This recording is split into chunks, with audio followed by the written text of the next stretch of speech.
Outrage from a grieving father. To have another accident last week, that should never have happened. There's something wrong with the system. His son killed in a crash in December. The driver charged again in another recent crash. Signing up for Canada. I'm a true Albertan Canadian. A petition for national unity comes to Calgary. And man's best friend in Calgary, from top names to top breeds. CTV Calgary, local breaking news with Canola Giuseppe. Good evening. A grieving Calgary father is frustrated and outraged over the justice system. His teenage son was killed in an alleged impaired driving crash. The man accused in his son's death now faces new charges related to another collision. Both incidents less than a year apart have the family asking why more wasn't done to keep the accused off the road. Mark Villani reports. Zachary Legault is described by many as a kind soul, always smiling and known for putting others' needs before his own. His friends loved him. He was, from what I understand, he was always there for his friends. As far as his career was just taken off. But all of that changed in an instant on the night of December 23rd last year. Police say this BMW lost control on Glenmore Trail, veering into the shoulder and striking a stationary crane. 2 passengers were in the vehicle. One suffered minor injuries. The other, 18-year-old Zachary Legault, died. I was extremely enraged. Police charged 19-year-old Kane Burrows with impaired driving causing death. He was released on bail, ordered not to drive or consume alcohol. But last Friday, Burrows was charged again with impaired driving, this time after a crash near 58th Avenue and McLeod Trail southwest. To have another accident last week, that should never have happened. There's something wrong with the system. Police say they tried to pull over a BMW M5 in a traffic stop, but the driver took off northbound on McLeod Trail, slamming into a parked car and setting off a chain reaction that damaged 7 other vehicles. Burrows made his first court appearance on Monday. His case was adjourned for 1 week, and he will remain in custody. I'm speaking to the Crown, who wants to cancel all his bails, but we are working on a possible bail plan. It won't be immediate. One criminologist called the case unusual and troubling, adding the charge of breaching bail conditions will weigh heavily in court. The judge is not going to take that lightly when it comes to putting a criminal punishment related to that. Meanwhile, some are calling for harsher punishments to deter impaired driving. Pretty shocking and disgusted, honestly. A lot of these sentences are a joke when they're convicted. They barely see any jail time. For now, Zachary's family hopes bail isn't granted. I hope that they lock him up right away. Mark Villani, CTV News, Calgary. And Burrows is scheduled back in court next week for a bail review. The province will soon be rolling out a new campaign targeting stunt drivers and excessive speeders. It aims to educate Albertans about the risk of excessive speed. Alberta's transportation minister says the province is working with police to target locations and times where stunt speeding happens. The plan is to encourage other drivers to report risky behavior they see on the road. They know the way in which they can report speeding across the province, as well as try to make speeding or especially racing uncool, and to be able to target individuals that sometimes are going out on social media posting lap times. Drivers sometimes post the fastest time they can drive a particular stretch of road and challenge others. The provincial campaign begins August 25th and runs for 2 or 3 weeks. Medical experts are warning Calgarians to slow down and plan ahead amid a rise in e-scooter injuries across the country. The latest data from the Canadian Institute for Health Information shows hospitalizations related to e-scooter injuries rose 22% last year. Almost 1,000 Canadian riders had to see a doctor, including 234 Albertans. Some believe the further development of infrastructure like bike lanes would help to accommodate an influx of new users.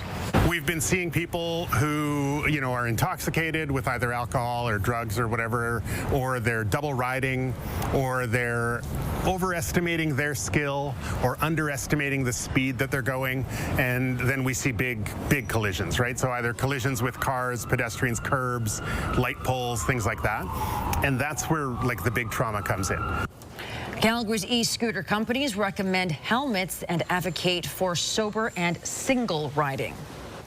A province-wide petition called Forever Canadian, aimed at keeping Alberta in Canada, is making stops across Calgary this week with volunteers gathering names. The campaign was launched earlier this month by former Alberta Deputy Premier Thomas Lukaszuk, who says he has about 2,000 volunteers and is still recruiting more. The petition asks Albertans if the province should remain in Canada, and supporters have 90 days to collect nearly 294,000 signatures. One of those signing events took place at Confederation Park today. Volunteers say they're getting involved as a way of countering what they see as our government's pro-separatist sentiment. So we need to have all of these signatures to present to her and say, we're not interested in leaving Canada. This is something you've made up in your head, because it's not anything that the average person wants. I'm a true Albertan Canadian, and I do not want to ever separate.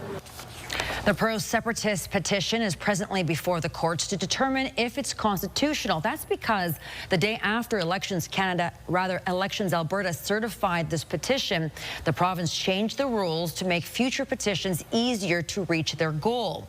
For opportunities to sign the petition in Calgary this week and information on locations and times, head to our website, ctvnews.ca/Calgary. China is taking action against Canada and imposing an anti-dumping duty on Canadian canola. That will have an impact on Alberta, which produces a third of Canada's canola.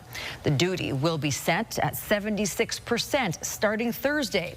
China is the world's biggest importer of canola and sources nearly all of its supplies from Canada. This is the latest escalation in a trade war that began last year when Ottawa imposed tariffs on Chinese electric vehicles.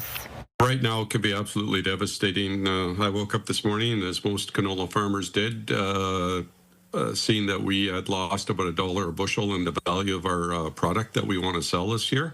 So, quite roughly, that's 7% of our income. Alberta's agriculture minister calls the move a devastating blow to the province's agriculture industry. He's calling on Ottawa to engage with China and restore market access. A University of Calgary student group has helped improve water quality in a tiny village in Costa Rica. The group from the school's engineering program flew 6,000 kilometers south this past spring to build a new water storage tank and help the community filter the water. Here's Tyson Fedor. University of Calgary students Caden Calgren and Owen Thurbide are getting set to plan their next engineering project. In May, they spent 1 week upgrading the water system in a tiny Costa Rican village of fewer than 100 people. While we were on the grounds, we managed to greatly repair the storage tank.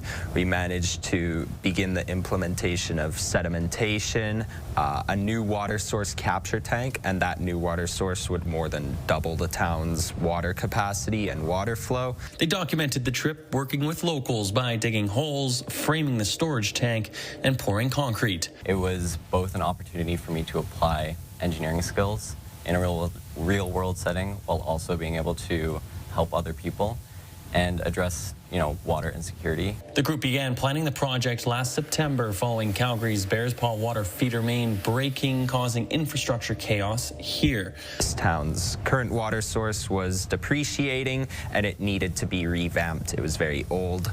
A charity that works closely with Costa Rica told the students about the water troubles in the village of Taos. On the ground and being able to communicate with the locals and see how much water is important to them. They often described it as like a source of life, and one of the locals described it as like where a town starts is where the water system is. Project 90, a student-led group at the U of C, focuses on engineering projects for 90% of the global population. Approximately 10% of the population in the world receives 90% of the engineering benefits. The group faced some challenges in the field when it came to land. Their advisor and university professor says the students dealt with a real-world problem from the knowledge they had learned. That's a good lesson for students that they realize that what we know from textbooks, what we know in classes, could be very, very different once it comes to application. Tyson Fedor, CTV News, Calgary. A Calgary beach volleyball player representing Alberta at the Canada Games in Newfoundland has been sidelined for now because of the wildfire threat. We have been waiting for this tournament and this big event for so long and been so excited for it for so long. So, you know, every day that gets postponed, for sure, like, we wish that we were on that court more than anything. That's what we came here to do. We came here to prove so much to so many people. So disappointed a little bit in that sense, for sure.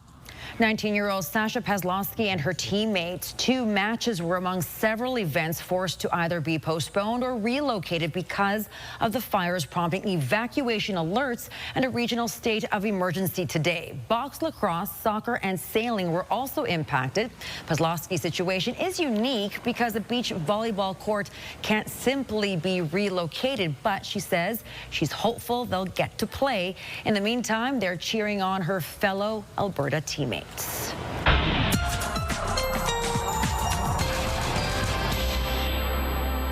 All right, well, today we had the sunshine, the heat. It felt like summer out there in the city. Tomorrow will be a bit of a different story. We'll still have a bit of heat out there, but it certainly won't feel as warm. Now, we'll have a good amount of cloud cover that will increase throughout the morning hours. By the noon hour, we get into the risk of showers and thunderstorm activity, and the winds will start to pick up out of the northwest, gusting up to 40 kilometers per hour. You're looking at a high of 23, but it won't feel as warm because of the wind and the clouds. Your full forecast is coming up. All right, Danielle, thanks. From pop culture to puns or maybe a distinguishing feature, pet owners take pride in being creative when it comes to naming their furry friend. But what's the most popular choice in Calgary? Jacqueline Wilson has the details. Dogs hold the title of man's best friend for a reason. They're always happy to see us. Like, it's so nice to come home and having them to welcome us. But what name reigns supreme for our canine companions? I feel like Rosie's very popular. Rosie, I like it. And I'll look in Max. I reckon Molly. All great guesses, but according to the city, it's Luna. Because she is Luna, yeah. Luna? Yeah. Hello, and we can see a lot of Lunas around. 1,019 dogs are named Luna, followed by Charlie, Bella, Lucy, and Molly. But not everyone follows the trends. Blizzard and Tornado. A lot of our dogs in our family are named after different natural occurrences. As for most popular breeds, Labs are the top dog. There are over 9,000 in Calgary. German Shepherds, Golden Retrievers, Border Collies, and Yorkshire Terriers. They round out the top 5. You might think your neighborhood is packed with pooches, but Cranston wins the prize for the most licensed dogs. Tuscany, Mackenziestown, Auburn Bay, and Douglasdale also love their furry friends. And remember, there's lots of animals looking for their forever home. We have over 60 animals in our care that are ready to be adopted. This includes about 19 dogs, give or take, lots of cats, and we actually have lots of snakes right now. Whatever you call them once they're home, they'll always answer to love and treats. Jacqueline Wilson, CTV News, Calgary. Luna was also the top cat name in Calgary. Still to come, are you willing to take the ultimate summer challenge? It's heaven for book lovers. How many stories can you enjoy if you read every day for the rest of the month? You're watching CTV News, Calgary. The Calgary Public Library is hosting its annual Ultimate Summer Challenge to see Calgarians of all ages reading every day until the end of August. Kevin Fleming explains why the challenge offers another deep-rooted element. The sun is bright, it gets in Teacup's eyes. No, Teacup drops her cup. She is sad. She's going into into grade 6 in the fall, and Ava Galler-McMurdo is reading to her sister Zoe. Ava loves to read, and she easily goes through a handful of books in one day at home. So far, she's logged over 150 titles for the library's Ultimate Summer Challenge. It's like going into a different world, and you can be part with you can be with the characters. You can live with them. You can feel them. It's like you're in the story. The library is a treasure trove for Ava, who can always find something new to read. Her brothers Max and Leo spend hours sitting and reading. They both like mystery books and figuring out the clues. I like reading it. It's fun to see what the problem is. I like reading because I just like reading. It's fun. Pam Galler says the Crowfoot Library is the family's second home, and she never limits the number of books the kids take out. They share books amongst each other and introduce different genres to each other, which is nice. So I'll notice my 7-year-old will all of a sudden start reading what my 9, 11-year-old will be reading because they're exposed to each other's genres, so it's great. The Ultimate Summer Challenge is a healthy competition for the family who log everything they read. The library's initiative is designed to encourage all individuals and families in Calgary to build good reading habits. It's a great way to prepare for back to school, getting back into that habit of reading every day. And, it doesn't matter if you're reading for 5 minutes or 5 hours, every bit of reading counts. Zoe is only 3.5 years old, but knows what she likes to sign out and bring home to read. Kevin Fleming, CTV News, Calgary. Ticket sales are now on sale for this year's Alberta Cancer Foundation Lottery. One of the 3 grand prize choices is a $2.8 million dream villa in West Springs. Formerly known as the Cash and Cars Lotto, this year's draw is offering over 1,000 prizes. Money from ticket sales goes toward local research and improving patient care at Alberta's cancer centers. We are so grateful to be able to say in the last 20 years, the Cash and Cars Lottery and now the Alberta Cancer Foundation Lottery has put $20 million into cancer care in Alberta. For more information and to buy tickets, head to albertacancerlottery.ca. WestJet passengers facing delays today because of a system-wide outage. Passengers across Canada, U.S., and Europe were impacted, including those in Calgary. In a statement, the airline says the temporary system outage this morning delayed the handover of aircraft from maintenance personnel for scheduled operation. The issue has been resolved and it's taken some time to return to normal operations. Anyone flying WestJet today should be checking their flight status before heading to the airport. And Danielle's up next with our Skywatch forecast. We had a great day. Now we head into a little bit of a different territory, so to speak. Those details next.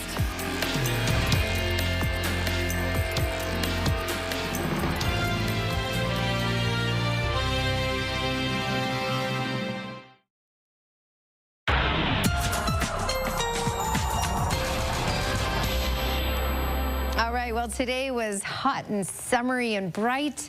Bit of a different story for tomorrow. You may see a little bit of sunshine out there today, and while it won't be drastically colder, it certainly won't feel as warm as what we had out there today in the city, in Calgary. South of Calgary, you'll hold on to another day of warmth before things cool down. 25 degrees was the high in Calgary today. It was beautiful. It was bright. The winds were calm. Out east, they were dealing with humidities in the 40s. So we had a nice summer heat for today in comparison to what's going on in eastern Canada. All right, here's that activity that's been tracking throughout the day in central Alberta. This is going to be shifting south. Will arrive in Calgary tomorrow, and it may hold out in the far southeast. I'll show you that on the Futurecast in just a second, but you can see this ridge of high pressure will shift out. We're looking at this trough building in. We're also looking at a cooler wind out of the north. It will be quite gusty, especially in the far south for tomorrow as well. And Calgary gusts around 40 kilometers per hour. With this cooler wind, temperatures will not be as warm. All right, so Futurecast really for the morning, early morning hours, certainly expect some cloud cover in Calgary. And then by the noon hour, between noon and 1, this is when we get into the potential for showers to start, even thunderstorm activity. We may get a bit of a break around the supper hours, but then the second wave arrives. And when that second wave arrives, we have the chance of showers, rain, heavy at times, and even more thunderstorm activity, especially up the QE2 as well. And this will last in through those overnight hours and likely carry in a little bit into Thursday morning. And then we'll still hold on to some cloud cover on Thursday and cooler temperatures as well. 23 degrees is our high for tomorrow. By the noon hour, we get into the risk of showers and thunderstorms. The winds will start to gust out of the northwest at 40 kilometers per hour. That will be a cooler breeze, absolutely. By Thursday, just a high of 18, likely some showers carrying over into the morning, and then we'll hold on to a good amount of cloud cover in the afternoon. By Friday, we'll get back into the 20s, and by the weekend, the heat will arrive again. We'll be back into those mid-20s. Perfect. Danielle, thank you so much. The Rogers Charity Classic draws some big names on the Champions Golf Tour. But first, the youngsters get a crack at it. That's next. The Duchess of Edinburgh is coming to Calgary. Sophie will be visiting during the Masters tournament at Spruce Meadows in September. Earlier this year, she was announced as its royal patron. Her Royal Highness will also visit a number of local charities. Top players on the PGA Champions Tour have arrived in Calgary for the Rogers Charity Classic. The Pro-Ams go tomorrow and Thursday before competition really begins Friday. But today was all about the kids. Glenn Campbell reports. Try the Happy Gilmore. Ken Tanagawa has some fond memories of the Canyon Meadows Golf and Country Club. He won the Rogers Charity Classic last year and is back to defend his title. Oh, it feels great. I mean, I've always loved coming here, you know, and even take away the win last year. It's a fun spot, great town, great people. Ken Duke is also a past champ. He won in 2023. Duke says his game hasn't been great this year, but maybe things will turn around at Canyon Meadows. I've had a rough start this year, but it seemed like it's going back. I had a good week last week, and obviously when you come to a place like this, you have good memories. Sometimes everything rolls over into good thoughts. Both Duke and Tanagawa are big believers in giving back. And on Tuesday, they teamed up to hold a golf clinic for nearly 70 kids. Duke says it's important not to push kids too hard when they're just getting into the game. Just let them have some fun, even on the putting green. Make the 2-foot putts. You don't want to try to make the 40-foot putt. Just make the 2-foot putts. See the ball go in the hole. That's what it's all about, and a lot of kids don't do that enough. All you're trying to do is take back smooth or swing through smooth. Just to get them out here is a big part. You know, most of them are doing something at home or something. We want them to get out here and engage in what's going on. Tanagawa says it's important to do things like this to get kids interested in the game. To keep the game going, it's about the kids, and they seem to have loved it, and it's really important because, you know, if you could give back a little bit, and if even one kid that decides to keep going and playing, I mean, that's one more kid that plays, so it's a win for everybody when that happens. For the kids, it was a special day, and they say they got a lot out of the clinic. To keep your head, like, where you want it to go, and keep your, like your eyes on the ball, because if you don't keep your eyes on the ball and you're just like moving your head around or just looking over there while you're about to swing it, it would probably end up as like a bad swing. It was pretty fun. I'm happy that we got to swing the club and stuff. Glenn Campbell, CTV Sports, Calgary.